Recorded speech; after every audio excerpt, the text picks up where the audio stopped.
Good morning. Thank you all for being here, by the way. We had a few other guests that were running a little bit late, and we want to be courteous to everyone to give them some time to be here as we talk about a very, very important issue that impacts our state in a very, very significant way. And not only does it impact our state, but it also impacts the lives of the citizens, the great citizens of this great state of Georgia. And I'm here this morning to talk about legislation that I plan to pre-file today. And this legislation, if you all just kind of join me well, this legislation grew out of an experience that I had with a family, Ms. Amy Hensler, and her son, Eli Mahone, that I've invited to join with me today. An experience I had in trying to get a young child who admittedly committed a very minor infraction in the school system out of prison. I'm going to let Ms. Hensler and her son tell their story.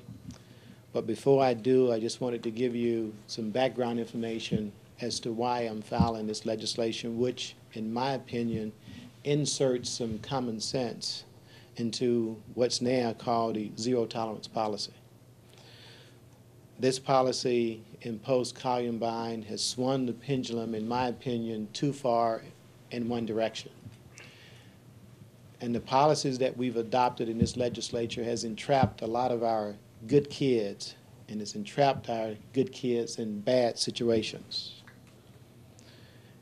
And my concern right now is that we've created in this state, and probably a lot of other states across this nation, a pipeline where kids that commit minor infractions all of a sudden are on the fast track to prison. What I've noticed is trend in this country and in this state of Georgia, that kids that commit minor infractions, not only are they being sent to youth detention centers, to prisons across this great state, but even after their time of being sent to prison, they're also being disciplined by the school systems across the state, which invariably will wind a kid up into an alternative school. And these alternative schools lack the resources, the recreation facilities and activities that these kids had in their regular school. And from there, this pipeline is sending these kids from these alternative schools right back into prison again. So we are creating our own felons in the state of Georgia by this zero tolerance policy, which in my opinion is nothing more than zero common sense. That's why I'm introducing this legislation. That's why it's important that I urge all of my colleagues in the Senate and the House to take up this legislation and get it through as swiftly as possible so we won't have to hear of cases like Ms. Hensler and her son Eli.